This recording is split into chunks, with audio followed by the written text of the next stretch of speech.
Home. एक फिर यहोवा ने मूसा से कहा, 2 कोढ़ी के शुद्ध ठहराने की व्यवस्था यह है कि वह याजक के पास पहुंचाया जाए। 3 और याजक छावनी के बाहर जाए और याजक उस कोढ़ी को देखे और यदि उसके कोढ़ की व्याधि चंगी हुई हो। 4 तो याजक आज्ञा दे कि शुद्ध ठहराने वाले के लिए 2 शुद्ध और जीवित पक्षी, देवदारू की लकड़ी और लाल रंग का कपड़ा और जूफा ये सब लिए जाएं।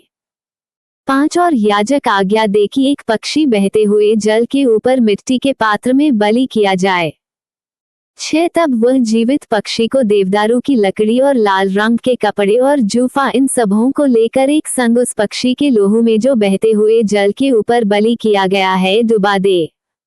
7 और कोढ़ से शुद्ध ठहरने वाले पर 7 बार छिड़ककर उसको शुद्ध ठहराए, तब उस जीवित पक्षी को मैदान में छोड़ दे। 8 और शुद्ध ठहरने वाला अपने वस्त्रों को धोए और सब बाल मुड़वाकर जल से स्नान करे, तब वह शुद्ध ठहरेगा और उसके बाद वह छावनी में आने पाए, परंतु 7 दिन तक अपने डेरे से बाहर ही रहे। 8 और शुद्ध ठहरने वाला अपने वस्त्रों को धोए और सब बाल मुड़वाकर जल से स्नान करे, तब वह शुद्ध ठहरेगा और उसके बाद वह छावनी में आने पाए, परंतु 7 दिन तक अपने डेरे से बाहर ही रहे। 9 और 7वें दिन वह सिर, दाढ़ी और भौहों के सब बाल मुड़ाए और सब अंग मुंडन कराए और अपने वस्त्रों को धोए और जल से स्नान करे, तब वह शुद्ध ठहरेगा। 10 और 8वें दिन वह 2 निर्दोष भेड़ के बच्चे और अन्नबलि के लिए तेल से सना हुआ एपा का 3/2 अंश मैदा और लोज भर तेल लाए। 11 और शुद्ध ठहराने वाला याजक इन वस्तुओं समेत उस शुद्ध होने वाले मनुष्य को यहोवा के सम्मुख मिलाप वाले तंबू के द्वार पर खड़ा करे। 12 तब याजक एक भेड़ का बच्चा लेकर दोषबलि के लिए उसे और उस लोज भर तेल को समीप लाए और इन दोनों को हिलाने की भेंट के लिए यहोवा के सामने हिलाए। 13 तब याजक एक भेड़ के बच्चे को उसी स्थान में जहां वह पापबलि और होमबलि पशुओं का बलिदान किया करेगा, अर्थात पवित्र स्थान में बलिदान करे, क्योंकि जैसा पापबलि याजक का निज भाग होगा वैसा ही दोषबलि भी उसी का निज भाग ठहरेगा, वह परम पवित्र है। 14 तब याजक दोषबलि के लोहू में से कुछ लेकर शुद्ध ठहरने वाले के दाहिने कान के सिरे पर और उसके दाहिने हाथ और दाहिने पांव के अंगूठों पर लगाए। 15 और याजक उस लोज भर तेल में से कुछ लेकर अपने बाएं हाथ की हथेली पर डाले। 16 और याजक अपने दाहिने हाथ की उंगली को अपने बाईं हथेली पर के तेल में डुबाकर उस तेल में से कुछ अपनी उंगली से यहोवा के सम्मुख 7 बार छिड़के। 17 और जो तेल उसकी हथेली पर रह जाएगा याजक उसमें से कुछ शुद्ध होने वाले के दाहिने कान के सिरे पर और उसके दाहिने हाथ और दाहिने पांव के अंगूठों पर दोषबलि के लोहू के ऊपर लगाएं। 18 और जो तेल याजक की हथेली पर रह जाए उसको वह शुद्ध होने वाले के सिर पर डाल दे और याजक उसके लिए यहोवा के सामने प्रायश्चित करे।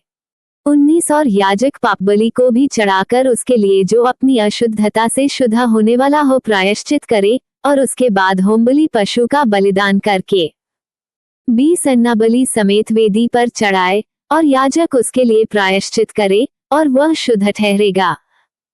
21 परंतु यदि वह दरिद्र हो और इतना लाने के लिए उसके पास पूंजी न हो, तो वह अपना प्रायश्चित करवाने के निमित्त हिलाने के लिए भेड़ का बच्चा दोषबलि के लिए और तेल से सना हुआ एपा का 10वां अंश मैदा अन्नबलि करके और लोज भर तेल लाए। 22 और 2 पंडुक व कबूतरी के 2 बच्चे लाए जो वह ला सके, और इनमें से एक तो पापबलि के लिए और दूसरा होमबलि के लिए हो। 23 और 8वें दिन वह इन सबों को अपने शुद्ध ठहरने के लिए मिलाप वाले तंबू के द्वार पर यहोवा के सम्मुख याजक के पास ले आए। 24 तब याजक उस लोज भर तेल और दोष बलि वाले भेड़ के बच्चे को लेकर हिलाने की भेंट के लिए यहोवा के सामने हिलाए। 25 फिर दोषबलि के भेड़ के बच्चे का बलिदान किया जाए और याजक उसके लोहू में से कुछ लेकर शुद्ध ठहरने वाले के दाहिने कान के सिरे पर और उसके दाहिने हाथ और दाहिने पांव के अंगूठों पर लगाए। 26 फिर याजक उस तेल में से कुछ अपने बाएं हाथ की हथेली पर डालकर 27 अपने दाहिने हाथ की उंगली से अपनी बाईं हथेली पर के तेल में से कुछ यहोवा के सम्मुख 7 बार छिड़के। 28 फिर याजक अपनी हथेली पर के तेल में से कुछ शुद्ध ठहरने वाले के दाहिने कान के सिरे पर और उसके दाहिने हाथ और दाहिने पांव के अंगूठों पर दोषबलि के लोहू के स्थान पर लगाए। 29 और जो तेल याजक की हथेली पर रह जाए उसे वह शुद्ध ठहरने वाले के लिए यहोवा के सामने प्रायश्चित करने को उसके सिर पर डाल दे। 30 तब वह पंडुकों व कबूतरी के बच्चों में से जो वह ला सका हो एक को चढ़ाए। 31 अर्थात जो पक्षी वह ला सका हो उनमें से वह एक को पापबलि के लिए और अन्नबलि समेत दूसरे को होमबलि के लिए चढ़ाए। इस रीति से याजक शुद्ध ठहरने वाले के लिए यहोवा के सामने प्रायश्चित करे। 32 जिसे कोढ़ की व्याधि हुई हो और उसके इतनी पूंजी न हो कि वह शुद्ध ठहरने की सामग्री को ला सके तो उसके लिए यही व्यवस्था है। 33 फिर यहोवा ने मूसा और हारून से कहा।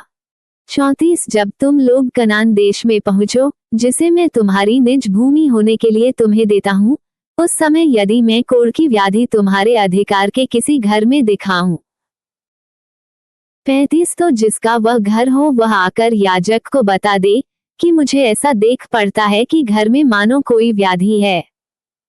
36 तब याजक आज्ञा दे कि उस घर में व्याधि देखने के लिए मेरे जाने से पहले उसे खाली करो, कहीं ऐसा ना हो कि जो कुछ घर में हो वह सब अशुद्ध ठहरे और पीछे याजक घर देखने को भीतर जाए।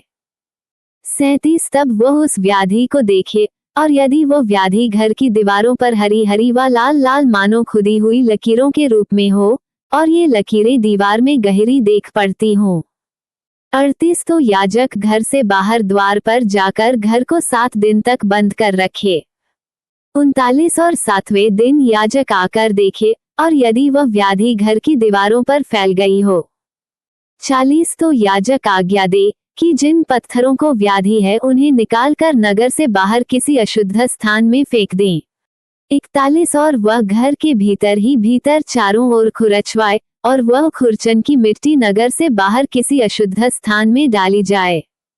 42 और उन पत्थरों के स्थान में और दूसरे पत्थर लेकर लगाएं और याजक ताजा गारा लेकर घर की जुड़ाई करे। 43 और यदि पत्थरों के निकाले जाने और घर के खुरचे और लेसे जाने के बाद वह व्याधि फिर घर में फूट निकले। 44 तो याजक आकर देखे और यदि वह व्याधि घर में फैल गई हो तो वह जान ले कि घर में गलित कोढ़ है, वह अशुद्ध है।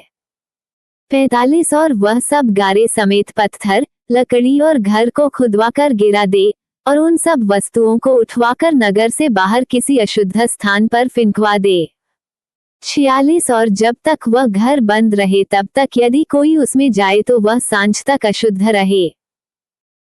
47 और जो कोई उस घर में सोए वह अपने वस्त्रों को धोए और जो कोई उस घर में खाना खाए वह भी अपने वस्त्रों को धोए। 48 और यदि याजक आकर देखे कि जब से घर लेसा गया है तब से उसमें व्याधि नहीं फैली है तो ये जानकर कि वो व्याधि दूर हो गई है, घर को शुद्ध ठहराए। 49 और उस घर को पवित्र करने के लिए 2 पक्षी, देवदारू की लकड़ी, लाल रंग का कपड़ा और जूफा लिवा लाए। 50 और एक पक्षी बहते हुए जल के ऊपर मिट्टी के पात्र में बलिदान करे। 51 तब वह देवदारू की लकड़ी, लाल रंग के कपड़े और जूफा और जीवित पक्षी इन सबों को लेकर बलिदान किए हुए पक्षी के लोहू में और बहते हुए जल में डुबा दे और उस घर पर 7 बार छिड़के। 52 और वह पक्षी के लोहू और बहते हुए जल और जूफा और लाल रंग के कपड़े के द्वारा घर को पवित्र करे। 53 तब वह जीवित पक्षी को नगर से बाहर मैदान में छोड़ दे, इसी रीति से वह घर के लिए प्रायश्चित करे, तब वह शुद्ध ठहरेगा। 54 सब भांति के कोढ़ की व्याधि और से हुए। 55 और वस्त्र और घर के कोढ़। 56 और सूजन और पपड़ी और फूल के विषय में। 57 शुद्ध और अशुद्ध ठहराने की शिक्षा की व्यवस्था यही है। सब प्रकार के कोढ़ की व्यवस्था यही है।